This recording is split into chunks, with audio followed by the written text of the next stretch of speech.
I just wanna have fun. Come and pick me up, meet me at the spot. Up all night till the sunrise. Pop back cool, get ready for the ride. Don't it feel good? Don't it feel good?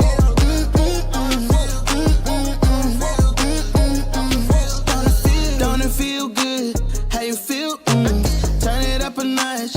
Pop up clean room, everyday celebration. Take a trip vacation. You deserve a day, you deserve a day off. Gabagool. Working for too long. Good morning, good morning, good morning, NYYU fam. Drop a voicemail, 804-592-6160. You already know we want to hear from you, baby. Let's get it. Pull up on me. We did chillin' at the spot. What time? Anytime. Pull up on me. We did coolin'. The chill spot. What time? Party time. I just wanna have fun. Come and pick me up. Meet me at the spot. Up all night till the sunrise. Pop back cool. Get ready for the ride. Don't it feel good? Don't it feel good? Don't it feel? Simply ravishing.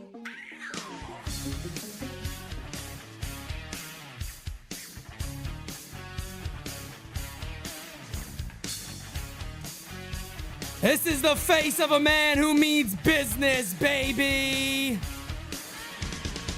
Gabagoo, gabba gabba gabba gabagoo.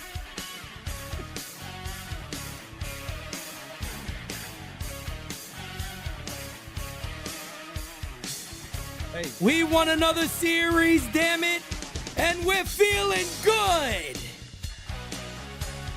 Oh, baby, we'll take on the Red Sox. We'll take on the whole planet if we need some, baby, because we here are ravishing.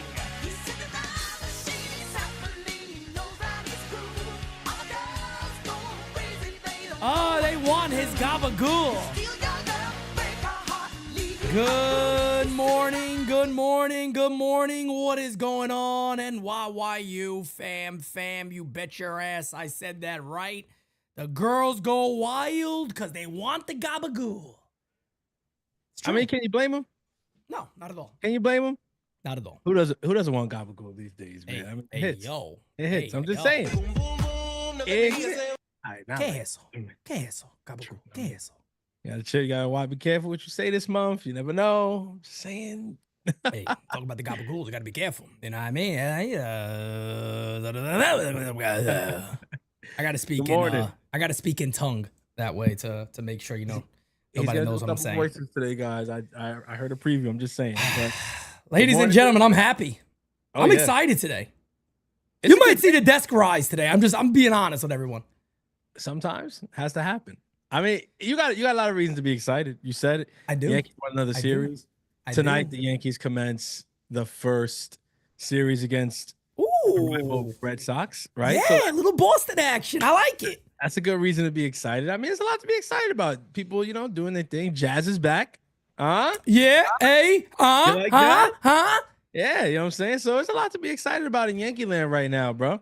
I gotta shout out my guy Rob Pineda who hits it with the truth. You know, I like this is real talk for the real fan. Everybody knows that Rob Pineda just comes out with a left hook out of nowhere. He says, Peter Francis, nobody do it better. Facts. He's not wrong. When you add the facts at the end, you're doubling down on what you say. You're like, look, you can fact check me all you want. I don't give a shit. I don't give a poot. It's just facts. They're the best. The facts live with it. I agree with him. The facts are on Rob Pineda's side. It's No doubt truth. about it. Sorry. No, I mean, I'll swivel my hips right now. I ain't even playing. I'll swivel my hips right now. I'll swivel my hips the whole episode. I might swivel my hips for 24 hours coming up. Non-stop. That's what you want. And you would hope that the Yankees are doing a lot of swiveling this weekend. I'm just saying. They swiveled against the Guardians quite a bit, I'll tell you that much. And let's start. That, I mean, shit, let's get right into this, man. Let's talk, the New York Yankees, baseball. folks. Come on, let's talk a little baseball. That's what we're here for, folks. Take a look at this. Check it out. Oh, ladies and gentlemen, if I tell you one thing, I'll tell you that this is pretty sexy. Oh, man, this is Barry White right here. This is Barry White sexual chocolate going on over here right now for the New York Yankees. Ooh. Yeah, Ticka, ticka, ticka, ticka. I'm never gonna give you up.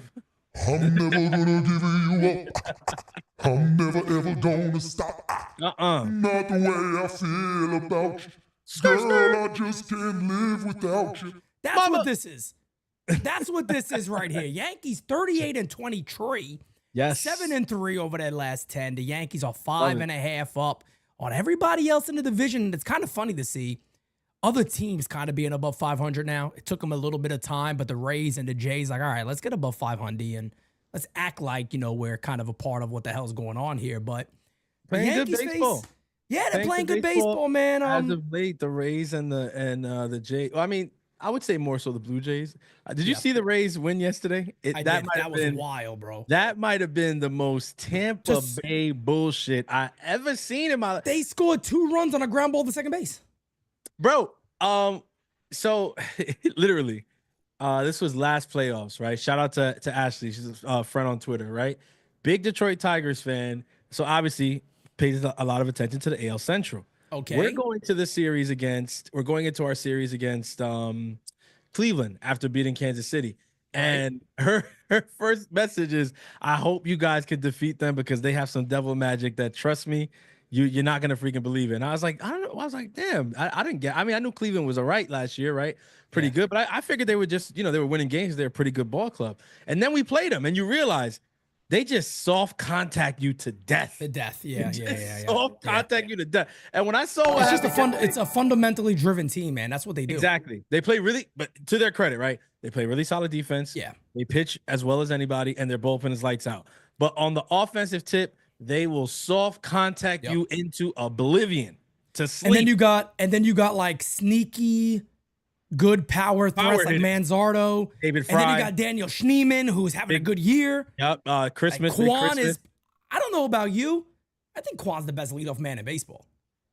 Quan is phenomenal. He's at least, look, he's up. I said it earlier, he's up there. He's one of the best because the dude's ABs are just annoying.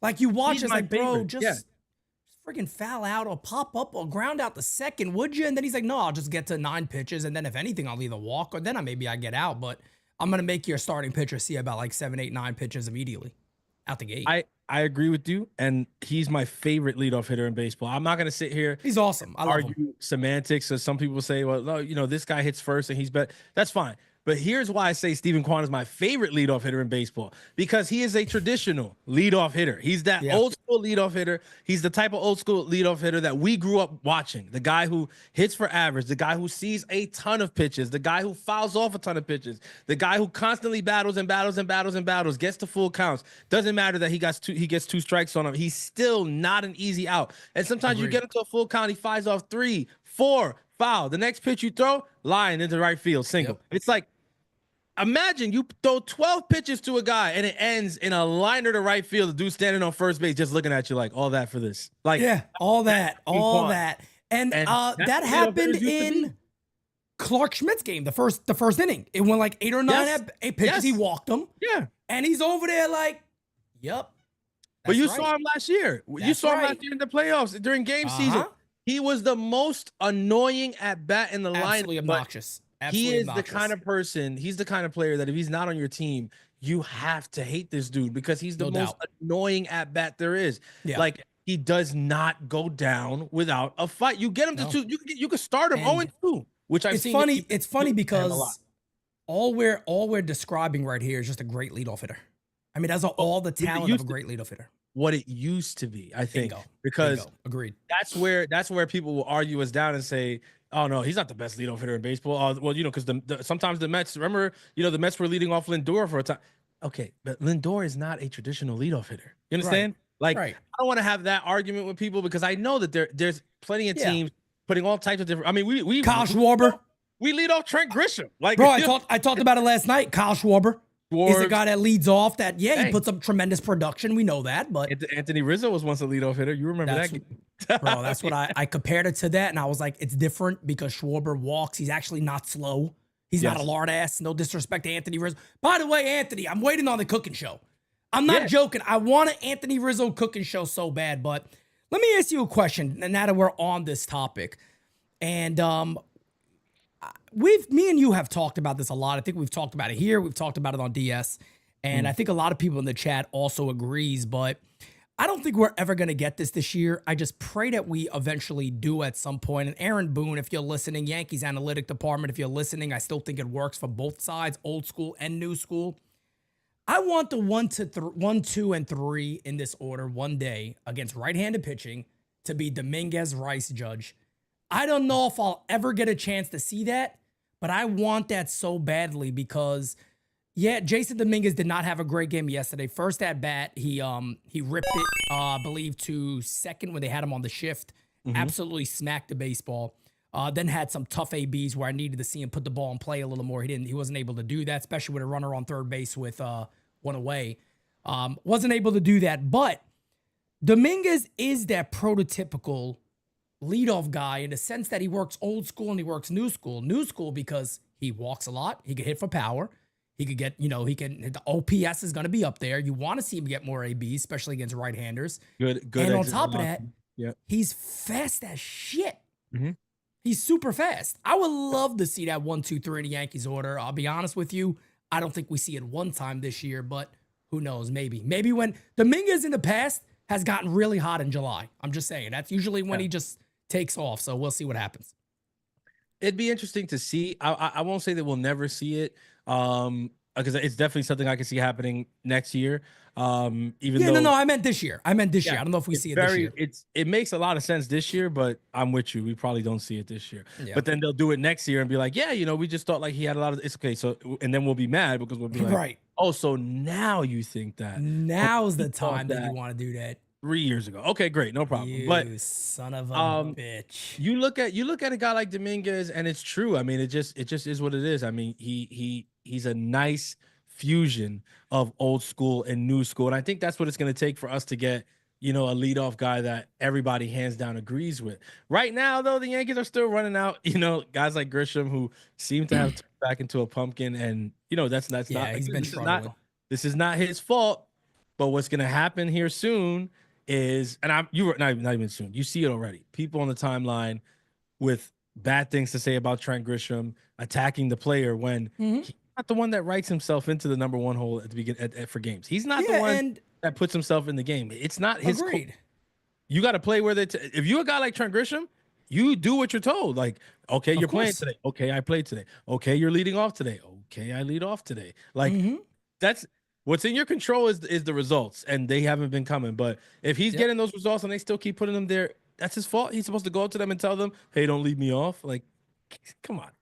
Agreed, no doubt about it. And look, man, the one thing I will say about all of this conversation is the Yankees are still winning a lot of games. Yes. And I think everybody got to understand that because a lot of times when you have these conversations, a lot of people want to talk about but the Yankees record, the fact of the matter is, you can have these conversations and think of ways to improve this club because that's what you should always be doing. But the record is what it is. The Yankees have managed very, very well to be a strong team. And I think that has to do with guys like Trent Grisham. having a way better year than we expected. Is he probably playing a little bit more now? Probably is. He probably is playing a little more than expected as of right now. You go over his last 15 games, last 56 at-bats. He's hitting 179, 281 on-base percentage, and a 268 slugging percentage.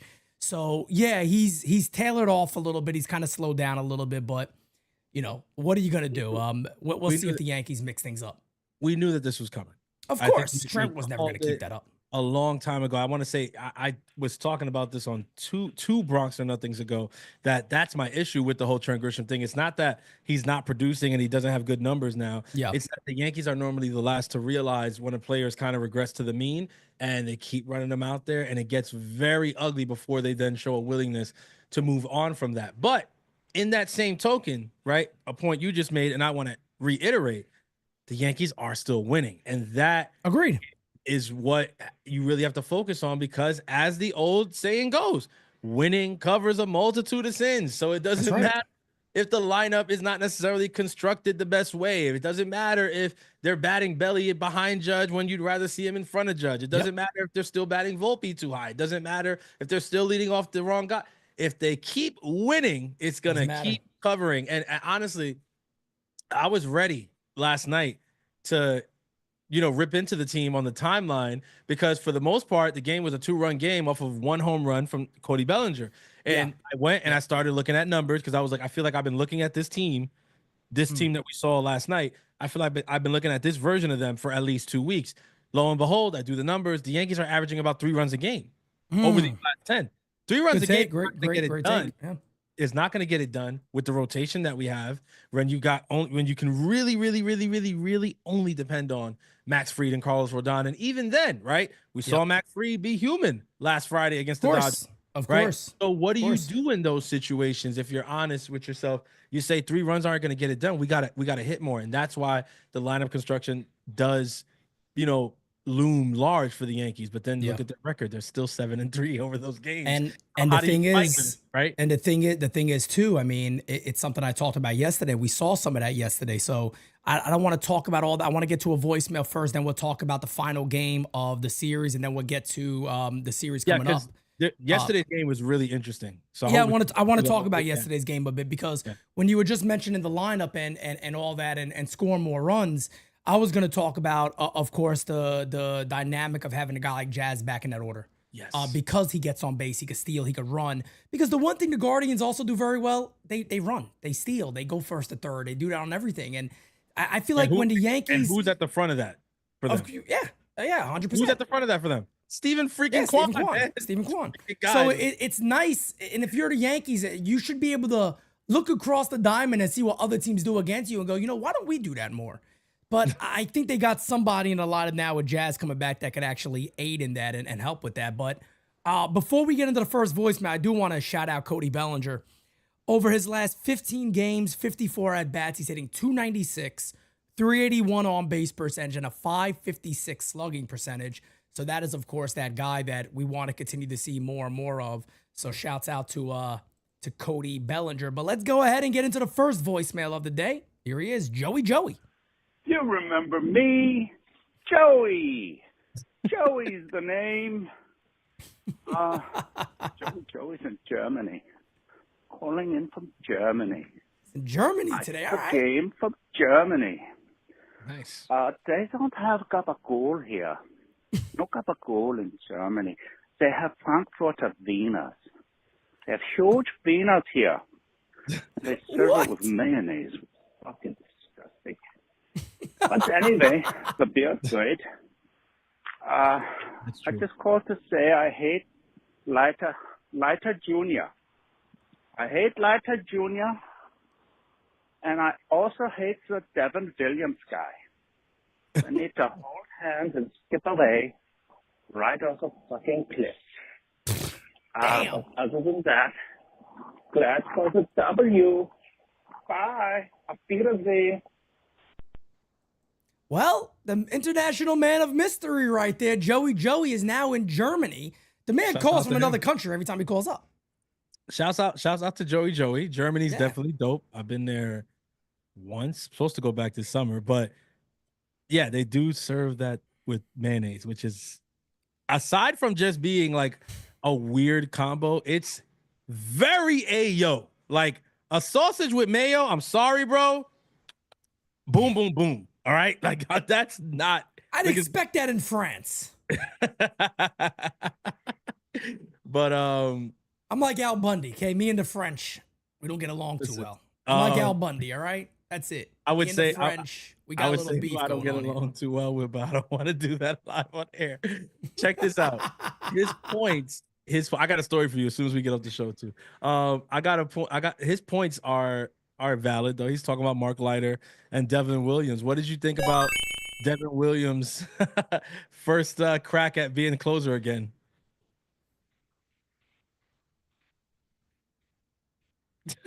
He said, "This is what I thought about it. This is what I am." Let me tell you something about that. Man. You know, he's been all right. He's been all right. You know, Mark Leiter Jr., I think, look, he's always going to scare you, man. Even yesterday, he scared the shit out of me yesterday. It's just who he is. And then somehow he'll get a good split off and somebody will swing and miss. And it's like, all right, awesome. Or he'll throw that looping curveball he has and somebody will swing over the top of it and we'll get out of the inning.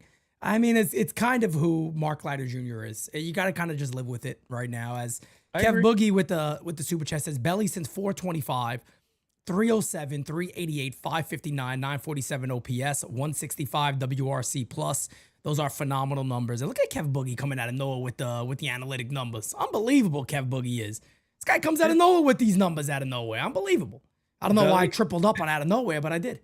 Belly's definitely fine. You know, he's come alive over the month of May now into June, which is good because if this team was ever going to, you know, do anything this season, we said it at the outset on that very first roundtable, you know, previewing the season. We did. Bellinger was going to be a major part of this lineup. He was going to be a major cog in the machine. He's going to be a major catalyst. And how he goes was going to depend a lot because, again, we know what Aaron Judge is. We know who Aaron Judge is. Did anybody think he was going to be hitting almost 400 in June? No. But how could Judge keep getting better, though? It's at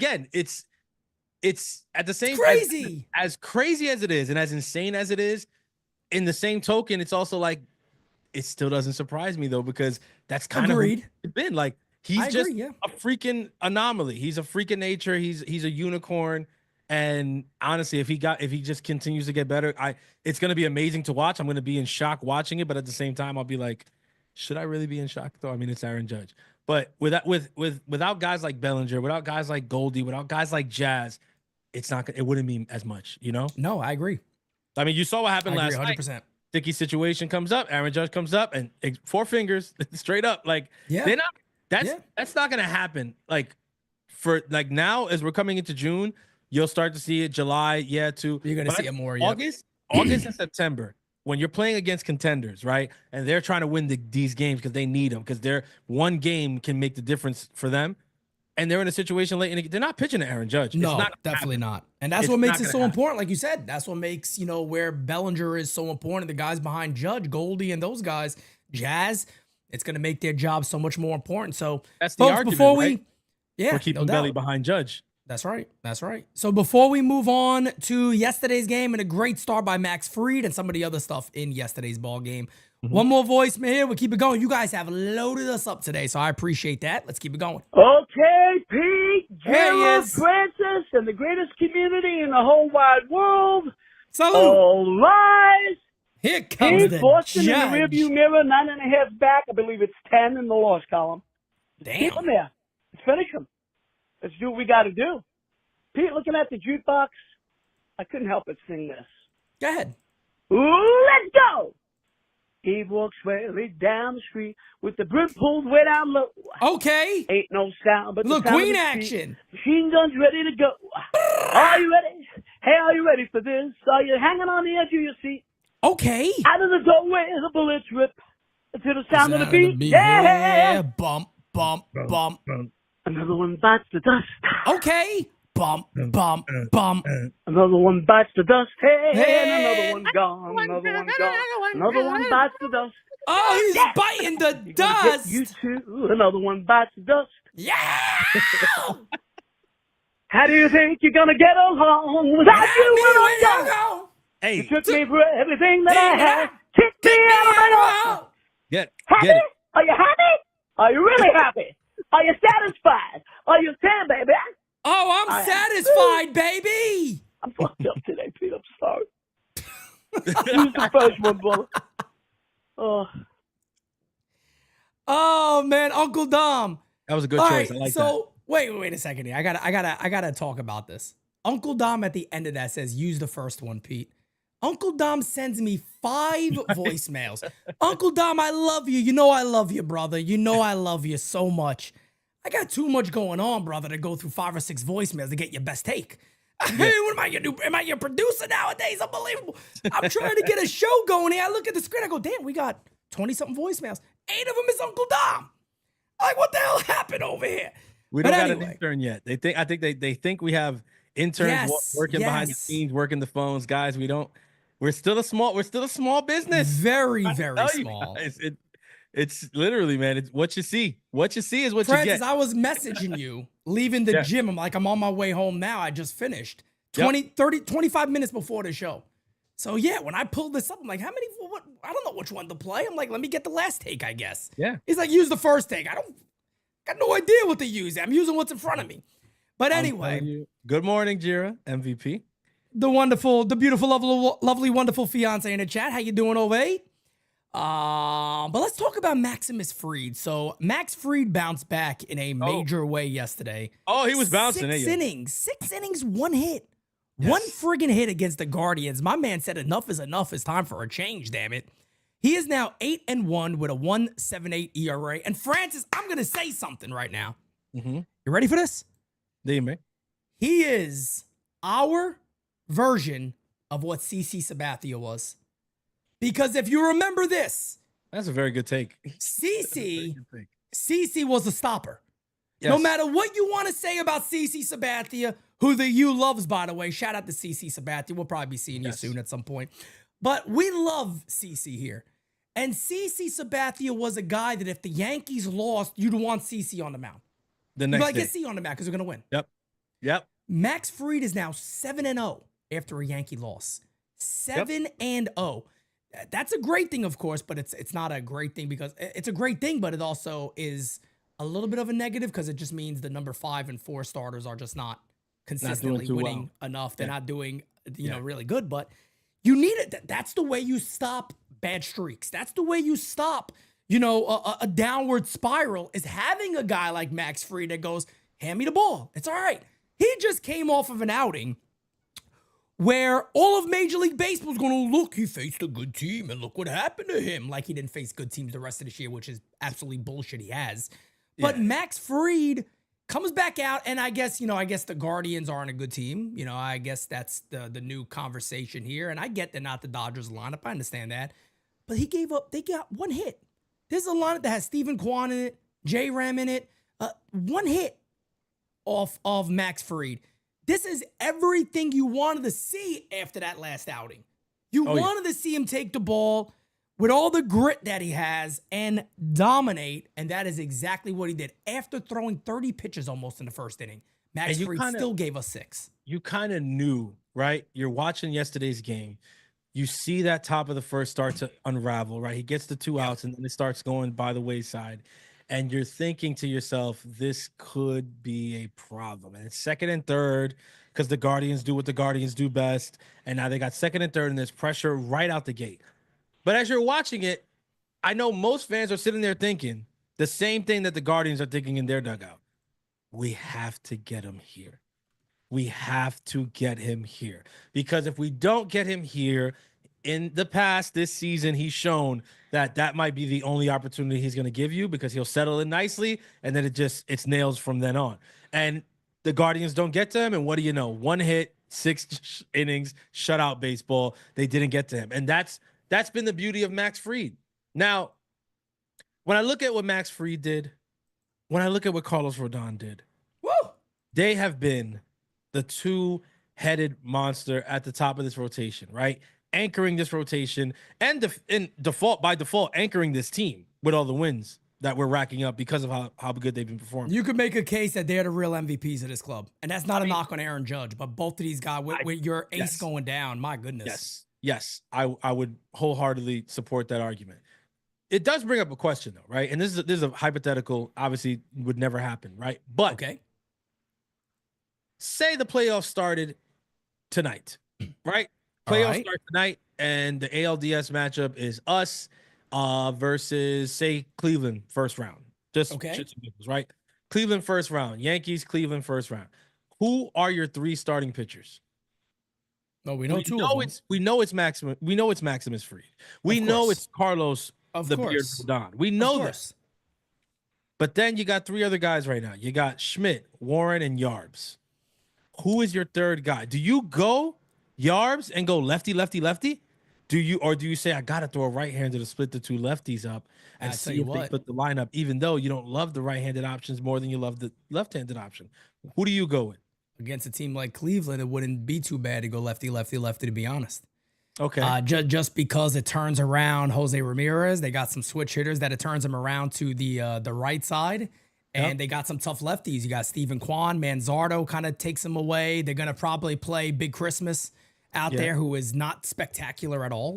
The average is low. Every now and then I pop you one, but that's something I would really consider. I mean, look, if I'm going off pure stuff and I want to go via pure stuff, Will Warren, to me, is the guy. I think he has better stuff overall than Clark Schmidt. The problem with Will Warren is, do I trust him enough? Let's say if it was 1-1 and you want to get that win, do I trust Will Warren on that mound? I don't know if I do that yet. I don't know if I feel that way. Because in a best, if I want to be strategic, I like lefties. I've always liked lefties. I've said that all the time. I love lefties in the Yankees rotation. In a best of 3 series, if it is 1-1 going into game 3, that's pivotal game 3. The team that wins that game 3 wins the series over in 90%. Big crowd here again tonight. 5% of the time. Well, so sorry.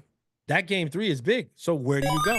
I like the argument for Yarbs. I think if you look at it versus a team like Detroit now, right? Say it's Detroit now, second round, it's best of 7. I think it's easily Yarbs right now, and then you take a chance with a guy like Warren in game 4.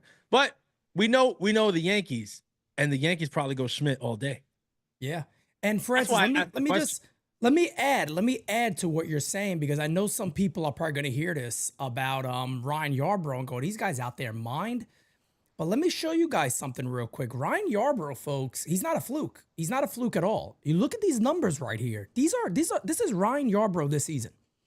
This is what he is doing this year. And mind you, people just don't hit this dude.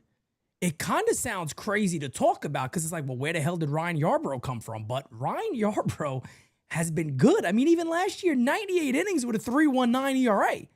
So this is kind of one of those guys. And when we got him, I remember saying I liked it. Matter of fact, somebody pointed it out to me. They were like, when the deal was announced, when the deal was announced and they brought him on Instagram, the Yankees said the welcome to the Bronx and Ryan Yarbrough. They were like, Pete, you were actually one of the only comments that were like, you'd like this move. Everybody else in the comments was really trashing it.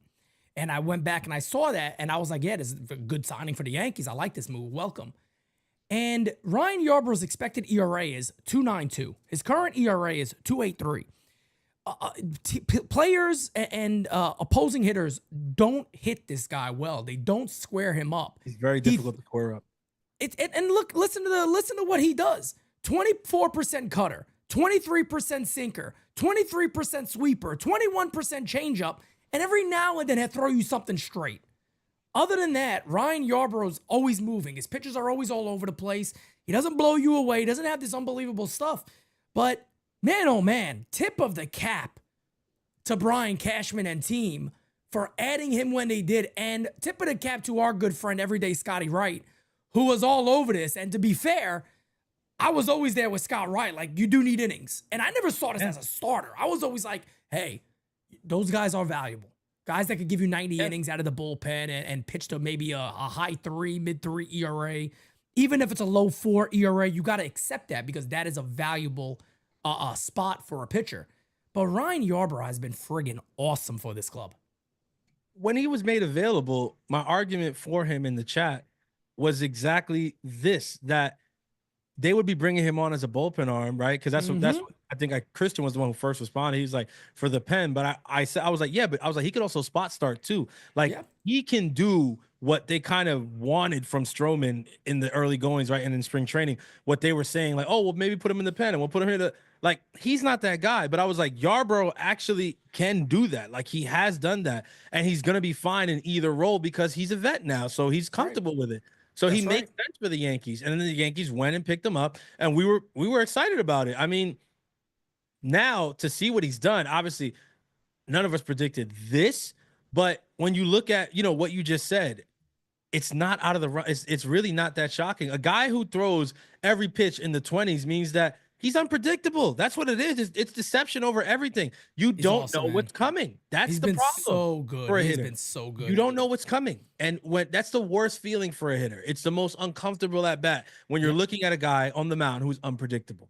That's the most uncomfortable. The bats that are comfortable, believe it or not, today, it doesn't matter if a guy's a flamethrower. If you know that he's a 2-pitch pitcher and it's either fastball or the one-off speed that he throws, it's more comfortable than a guy like Yarbrough who throws 4 different things. Like, that's it's way more uncomfortable, especially because now you got the high velocity pitching machines. So guys are in the cage hitting off high velocity all the freaking time. So a guy comes in, he throws 98, 99, 100. They're used to the velo. That's not the problem. The problem is when you got to sit there in the batter's box and go through the Rolodex in your mind. Okay, like 2-1. What's he throwing? And the guy throws everything. So you can never just sit back and wait for him. And that's it's funny you say that. You have a 25% chance of guessing right. and think about this. That's tough. Think about it, how it is now to face Carlos Rodon. That takes it. That's a major difference. Yarbrough takes it one step. When you talk about Rodon, that takes it even another step further because Rodon is a guy who had 2 lethal pitches already. They were lethal, became predictable.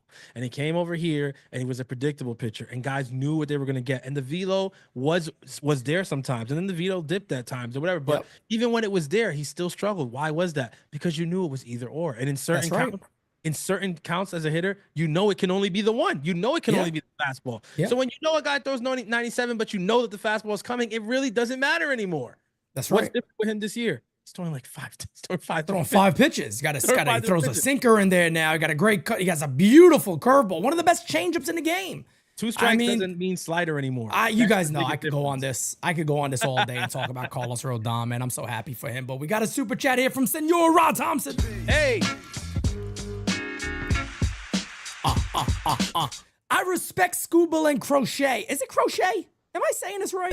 Crochet. Garrett Crochet. Okay. Yep. But you have to love your chances with Fried and Rodon. You need a 1-2 punch in the playoffs, and with those two, they can easily be considered the best 1-2 punch. I mean, as of right now in the American League, I feel like they are the best 1-2 punch in the American League. I mean, Kyle Malay also adds an Aaron Judge will hit a homer today. Book it. Okay, we'll see. But, man, they've been really, really good. And we got a Red Sox fan in the chat, Will. Will, we're going to get to that Red Sox series coming up here any second, but let's go ahead and get to another voicemail. Here we go with William Henry. Hey, good morning, Pete, Kira, Francis, if you're there today, chat. A couple things I wanted to bring up. One, just a reminder, exactly 3 months from today is the 9-6 event at Yankee Stadium for NYYU. It's going to be awesome. If you haven't got your tickets, please get them. Looking forward to seeing everybody again. Can't wait to see Francis. He's easy to find because he'll be surrounded by about 10 grandmas. The other point I wanted to bring up today, and I'm really excited about this, is that I saw this on the Yankee pregame show. MLB is going to propose to the Players Union, officially the implementation of the ABS system next year. I think they'll approve it. I think that's going to be a huge positive change for the game. What I'd like to see it eventually lead to, quite honestly, is the elimination of the home plate ump for balls and strikes. They miss so many calls. It's absolutely ridiculous. The game has gotten too fast for them. A few years ago, 95 was the top speed. Now it's about the average. And what I'd also like to see the impact of that, and it works great in tennis with the electronic umpires, is that it eliminates all this emphasis on framing. To me, framing is actually cheating. It's trying to steal a strike that's something that's actually a ball. I go back to the days of Johnny Bench, Thurman Munson. It was never a factor. Even going back to Posada, it wasn't a factor. Now it really is because of the continuing missing of the umpires, just not getting the calls right. So I hope this leads to a great change. I can't wait. I think the pitch clock was one of the best things the baseball's done in 25 years. I think this will lead to another one. and I'm excited about that. Anyway, take care, Pete. I'm out. Bye. Oh man, he's always good. He is always great at what he does. I absolutely love William Henry. I cannot wait to see you again, my friend, in September. That's going to be a great event. Mind you, Jira just messaged me. She goes, I made that video weeks ago. You might want to put it out already. So yeah, I've been lacking on that. I still haven't posted about the event, and she's made the video like literally a month and a half ago, and I still haven't posted about it. I just got it's coming. It's coming. Everything going on there. But I think we'll drop that today on all social media. But you guys in the chat have had it. Everybody on Discord has had it, so I appreciate that, guys. Last time I talked to Tommy, I think he told me we were already over 65 tickets sold, and we haven't even posted it on social media yet. So look at that. Yeah, that's on the way. We'll post it on social media here momentarily, probably today, and go from there. But William Henry, I appreciate you. Let's get to one more voicemail before we move on a little more. I want to talk about Jazz, and then we'll get to the Red Sox series. Remind me to come back to a point that William made after this one. You want to say it now? Go ahead. He brought up the point of ABS, right? Yeah. What it will do for the game in regards to framing. I love that point. And I want to expand on that just a little bit by saying that, look, a lot of guys have jobs today in Major League Baseball as catchers because of this ability, right, to steal strikes for pitchers, right? Correct. It's become a part of the game where scouts and teams, analytics departments are looking at guys, not just, the way they set up and how they throw guys out of second base, but their ability to steal strikes and the percentages in which they do that. When you bring in ABS, that will eliminate that completely. And a lot of people are in an uproar about that because they're like, well, you're taking away a part of the game. It's strategic. It's whatever. Yes. But guess what part of the game you're going to expand on that's kind of gone a little bit to the wayside? Game calling. That is a stat.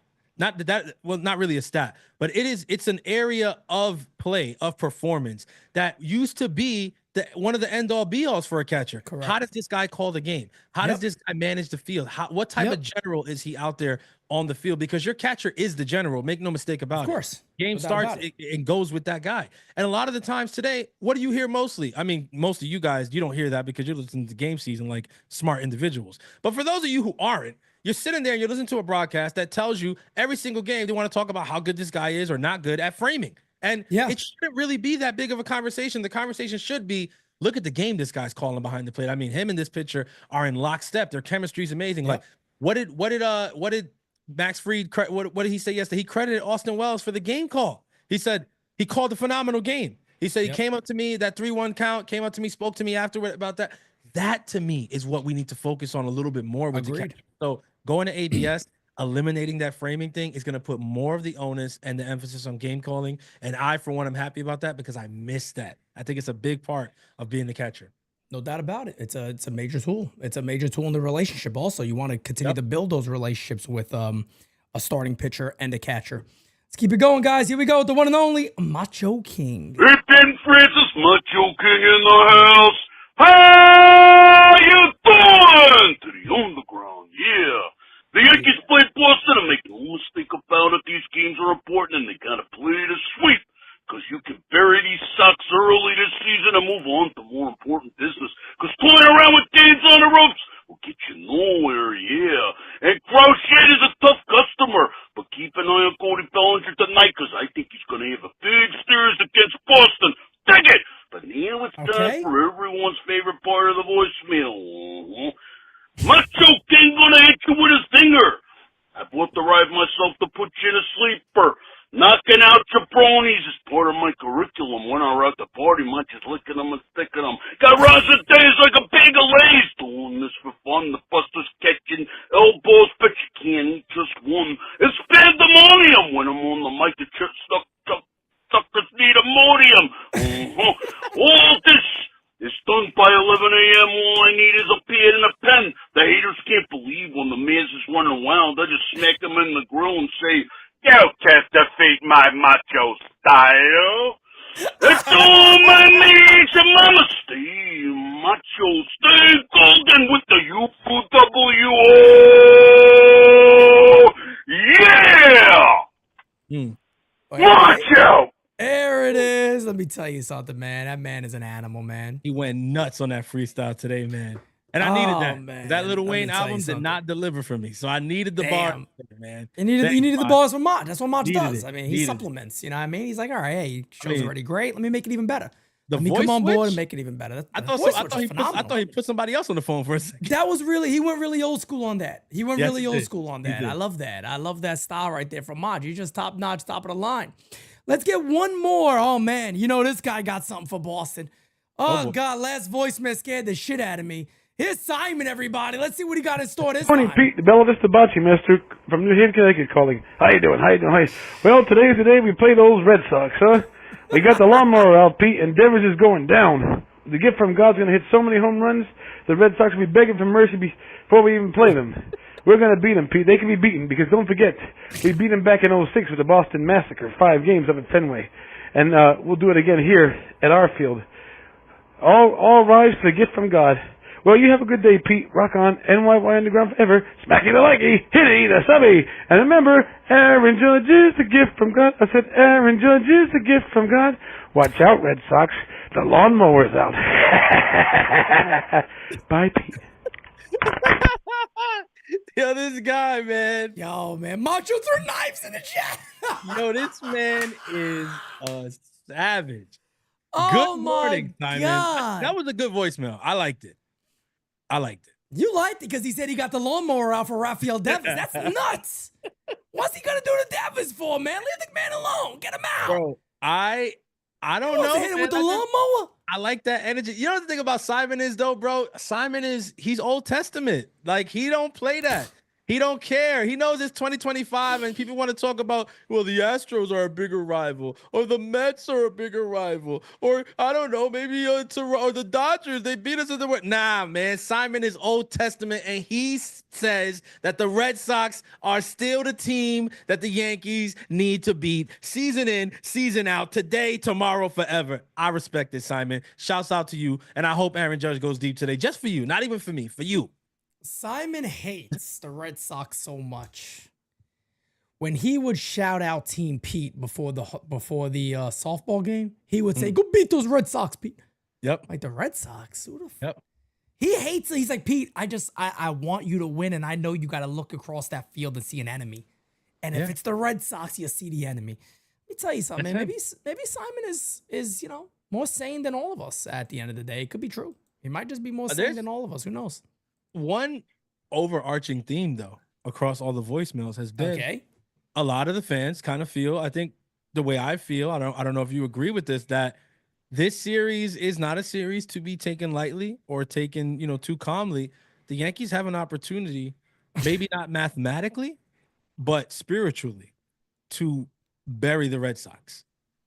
Like if the Yankees came into this weekend and just outplayed, outclassed, and just destroy them, I mean, it's gonna go a long way in terms, and it not positively either, in terms of really putting that team to rest. They just came off of one of the most ugly played series that I have seen the Red Sox play in recent years. Even the game that they won with one of the shortest walk-offs of all time, right, was a horrible game. It was disgusting. This team is coming in. They're not feeling good about themselves. They haven't been playing that great. If the Yankees just put belt to ass all weekend long, you could pretty much stick a fork in them. They're going to be done. But if the Yankees give them life, which we've seen the Yankees do in years past, it's a different story. Well, we're going to talk about that here momentarily, but the chat is now calling Simon. It's a new great name for him. They're calling him the Lawnmower Man. So I got a little sound for that. Audio Jungle.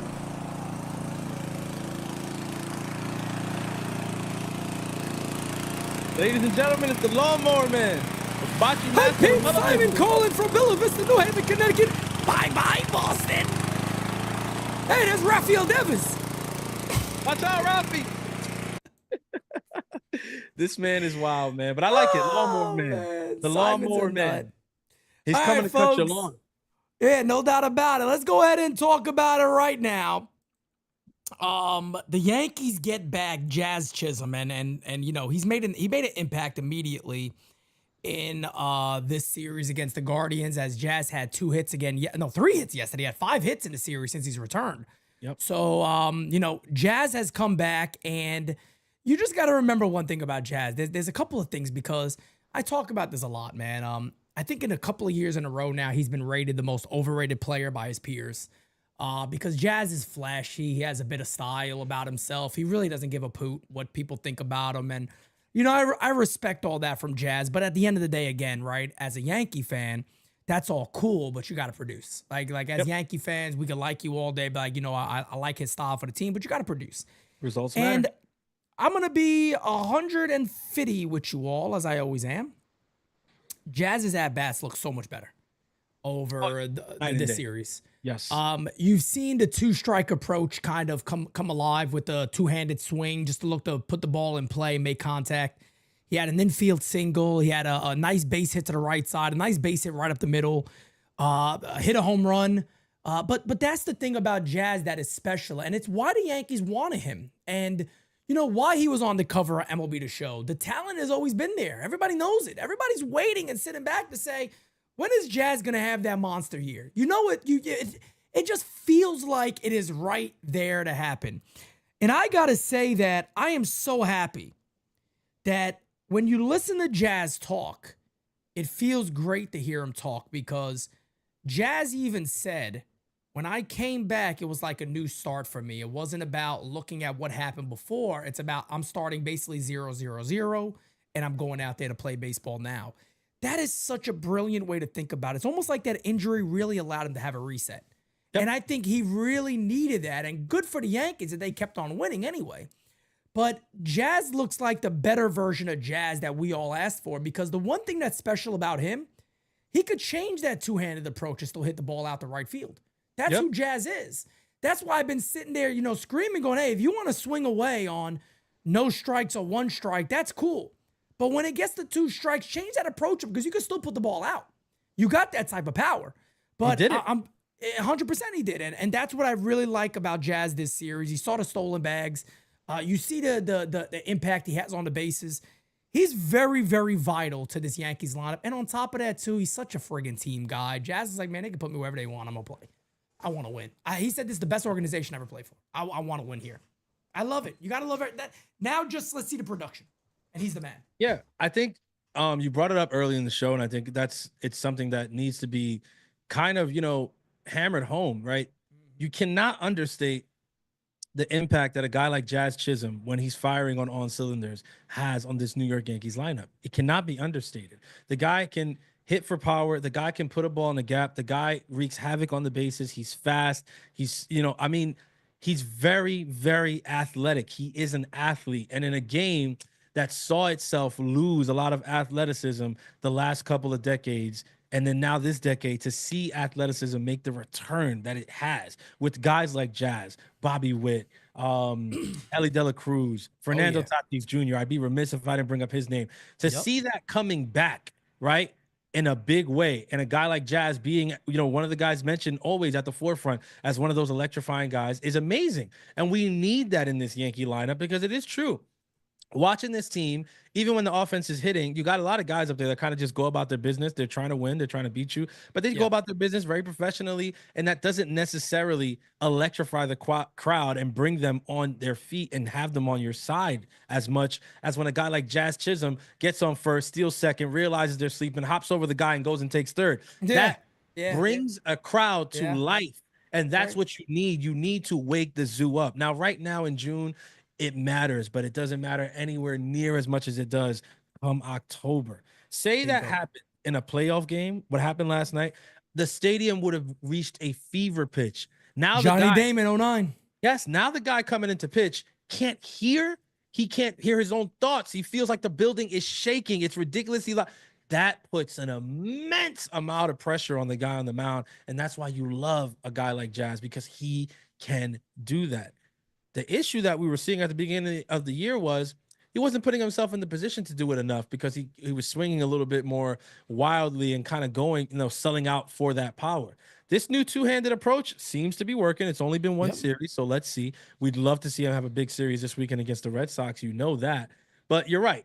At the end of the day, none of it's going to matter if the numbers don't match up to what we're saying. And that's what we need. We called a 30-30 season for this guy in the offseason. That's what we called. We did. Let's see. I still think it's on the table. just work where work needs to be done. So it's on you. It's on you now, Jazz. But make no mistake about it. We need Jazz Chisholm, and we need Jazz Chisholm to be Jazz. Nobody else. He's super important to this club overall. But let's get to another voicemail here. We got damn many today. My goodness. I love it, though. I love it. We're on the radio today, bro. It's unbelievable. This is amazing. So many voicemails. This is what happens when the season continues to progress. I love it. Yes, sir. Yo, what's going on, Pete? I just wanted to call and talk about Rodon and how obviously amazing he's been. I've always been like you. Like, I've always liked him through the ups and downs. I just really like how he goes about himself. I like how he talks in interviews, too. Like, he just seems like a rugged, guy that was born in the wrong generation, which I like. Like, he'll say, heck of a play and stuff like that in interviews. I love that. Like, who says that nowadays? I love it, though.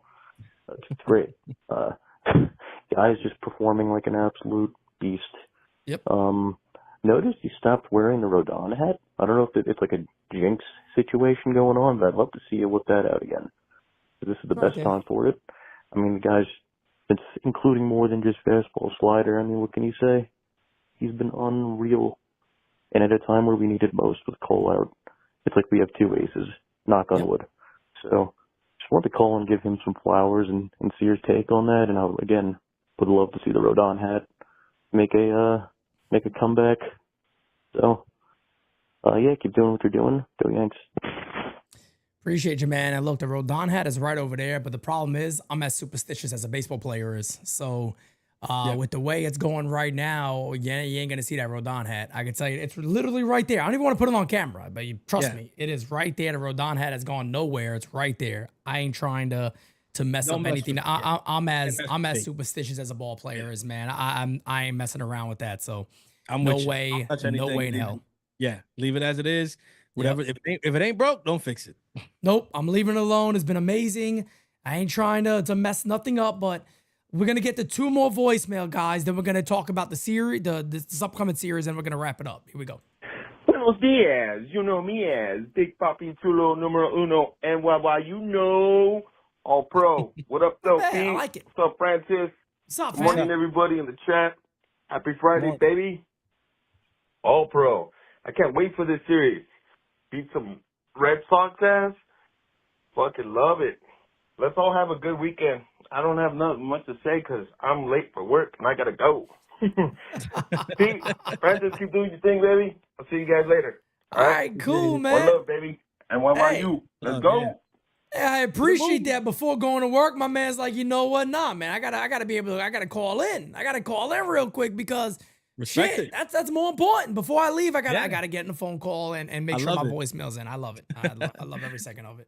Pete, what's going on? It's DJ Control in full effect. What's up, brother? I'm going to get right to the point. The question that I have for you is, what are the Yankees going to do when Stanton comes back? I think I've seen them trying Goldie at second base.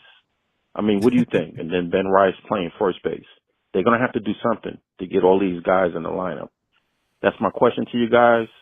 God bless you and the family. Take care. Thank you, man. Thank you, man. And I do certainly appreciate the voicemail. It is expected that Stanton is going to start a rehab assignment. They're saying next week, I believe it is, where he's supposed to, oh my God, I just smacked the hell out of my mic. He's supposed to start a rehab assignment and get going. I've got a lot of messages from people talking about the Goldie thing. He was just taking grounders at second base. Folks, I think that's all that is. I don't look any further into that. Mm-hmm. Look, here's the scariest thing about this is the Yankees love to play players out of position. So it kind of sucks that I can't sit here and say there's no way in hell that's going to happen. But I'm going to sit here and say there's no way in hell you see Goldie at second base, to be honest. You never know with this club, but I don't know, man. I've been thinking about that myself. Aaron Boone gave a great answer a while back. He's like, look, when he comes back, we figure that out. There's no reason to talk about this right now. We don't know when he's coming back. Now the expectation is you'd probably get him back. Let's just say next week he starts to play in games, probably by the end of the month. They'll probably give him a bit of time. I don't think it's going to be, I'll play 2 games and I'm back. I think Stanton will play quite a bit of games, see how his body feels after it, and go from there. But Francis, I don't know, man. I'll toss that one over to you too. It's probably going to be a situation where you probably don't see Ben Rice at all against lefties, and they'll probably go about it that way. Yeah, I think right now the way that I would do it if Stanton does come back by the end of the month is a situation where it's a platoon-like situation, not really a true platoon. I don't see it being 50-50 because Giancarlo Stanton is who he is, and he has kind of cemented himself in this Yankees team, and he makes a significant amount of money. And whether you like it, love it, hate it, doesn't matter, money plays. So I think if Giancarlo Stanton is healthy, he's going to be given a lot of runway, and that unfortunately will come to the tune of Ben Rice losing some at bats. Now, what can Ben Rice do to kind of push, force the issue and push the envelope a little bit? Well, Ben Rice has to make the most of the opportunities when he is the guy that's in there. He has to hit when he's the guy that's in there. He has to hit for power. He has to get on base. He has to play good. I mean, he's gonna find himself in games not only at DH. I think he'll get into some games at first base, especially as the season starts to reach August and we get into the dog days of summer a little bit. Once the Yankees start to feel like, okay, we're comfortable enough with our division lead, and we want to start looking a little bit more towards October and having guys a little bit fresher and ready to go, you might see those off days for Goldie, for Judge, you might see that happen with more regularity, and that's going to mean that guys like Ben Rice are going to find their way into games. But I don't see a situation where Goldschmidt is playing second base. It's like when Aaron Judge was taking grounders at first base. Yeah. That teams do. You don't see it all the time because they do it more than people think. I was gonna say, and that's exactly my point, bro. Yeah, is that people don't realize this, but this happens like pretty much every day. Like you go out there and it's a way of getting loose as a player. Like you probably already, took your turn at BP, already did your stretching, already took, a couple grounders at first base now. And then you're like, oh, whatever. Oh, DJ's going to go sit down for a little bit. Oh, I'll go to second. I'll take a couple at second or whatever. Judge go, oh, I'll take a couple at first or whatever. It's like, that's how it happens. Mariano used to shag fly balls in the outfield regularly. Never played center field. All right. I saw this with my own two eyes more times than I can count. Because if you got to a game early enough, you could still catch him out there. Right. Pete just said it. He never played an inning in the outfield. Like I remember the year. He looked pretty good out there too. I remember the year. I remember the year when we got Damon and they were talking about Bubba Crosby. Other people were talking about let Mo play center. I mean, if that's what it's going to be, put Mariano out there in center field. Let him play. I mean, he could catch. At least he knows he's going to play good defense. Apparently, so. No, I'm right there. I'm not looking too far into this. Yeah. This happens with the Yankees, though, because there's so much media coverage. That's the thing. Correct. And this is what happens when you play on the Yankees. And that's why it is an adjustment period for a lot of players, because it's not the same as playing on the Cincinnati Reds. There's cameras on you literally. Or the Brewers. Or the Brewers. Exactly. There's literally a camera on you from the moment you pull into that parking lot to the moment you drive out at the end of the night. There's always somebody watching. There's always somebody listening. There's always somebody writing something down. That's what it is to play for the Yankees. So every little thing that these guys do gets scrutinized, and there's think pieces on it. He takes ground balls at second base, and there's been think pieces out there like, well, could Goldschmidt slide over to second base to give the Yankees a little more flexibility? Guys, that's not going to happen. It's just not going to happen. Let's honestly, and look, Goldie has played nothing other than first base in his career, and he's been one of the best defenders since he's came into the league at first base. He's been phenomenal. Even as he's been amazing for us, even as like a joke, just a laugh. Can you imagine that Tank playing second base? Can you imagine that Tank trying to pull off a ball up the middle, a jump throw to first base? The man's a tank. Could it be worse? His forearms are the size of a tree trunk. You want him playing second base? I was about to say something really mean, because actually, I do think it would be worse than watching DJ out there. I do. I think DJ, for all the stuff that he gets, he's lost a step, by the way, of course, at second base. He's lost. He's the lost. The other day when Rodon pitched, yes, I think it was Rodon, right? Yeah, game one. Jazz at second base would have had both of those balls. Yeah, both the ones that both resulted in runs. Yes, he would have had both of those. There's no doubt about that. We were speaking about it in the chat with Kev. He'd definitely have both of those. Situation where you look at it and you say, yeah, he's definitely lost a step defensively. But when you see a guy like Goldschmidt out there, guys, it'd be the same thing. Goldschmidt's not getting to those either. No doubt about that. And he could be physically more athletic than DJ at this point. Playing the infield is not just about your physicality. It's also about your pliability, your athleticism, your flexibility. That's why you'll see guys who maybe are a little bit bigger and stuff like that be able to field well still. It's muscle memory. They've been out there. They've been doing it their whole lives. if you've been playing first base the years that Paul Goldschmidt has, at this stage in your career, sliding over to second base is an impossibility. It's just not smart. And because your body's not used to it, you increase the risk of injury to a unnecessarily high level. There's just no need for it, and it's not going to happen. Yeah, no doubt about it. It's funny when we were talking about second base, I was like, who could I compare that to, man? And it's still hard, but damn, remember Dan Uggla? Dan Uggla at second base, man. That was like another little tank running around. I was like, bro, what are you doing over there? But let's talk about today's matchup. Of course, here we go. Walker Buehler on the mound against Will Warren. And look at that bloated ERA right now from Will. 5.19 ERA. You talk about, it's funny, right? Because everybody wants to talk about, Max Fried needs to bounce back. No, Will Warren needs to bounce back. Will Warren needs an outing today because, look, I'm sorry, and Yankee fans are going to get mad at me when I say this. That streak he had wasn't against the best of teams. I'm just saying. I'm gonna throw that one out there. It's not a knock on Will, but I need to see him perform today against a pretty decent lineup against the Boston Red Sox. So Buehler 4-3, 4.44 ERA against Will Warren 3-3, 5.19. Game 2 tomorrow night, 7:35 on Fox. Garrett Crochet on the mound, 5-4 with a 1.98 ERA, 101 Ks. That's going to be a fun one to watch against Ryan Yarbrough, 3-0, 2.83. And then, of course, folks, Sunday night ESPN ball game. Hunter Dobbins, 2-1, 4.05 ERA for the Boston Red Sox against Carlos Rodon. That's going to be a good one. All of these games, of course, happening in the Boogie Down Bronx.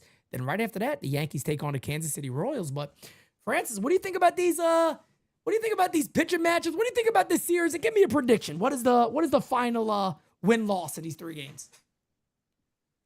I'll start with the matchups. I think the matchups are something that if you're Boston, you're a little bit happier about. You definitely didn't want to miss Buehler and Crochet in your first series against the Yankees this season. You wanted to have both of those guys in there, but Buehler is a guy that the Yankees don't have the most familiarity with, as is Crochet. But with Buehler, there's a little bit more familiarity, at least when you compare it to Crochet. Buehler's a guy who, if he's on, yes, he does pose a threat, but this Yankee lineup has shown themselves to be balanced enough and disciplined enough to make him have to beat them with really good pitches.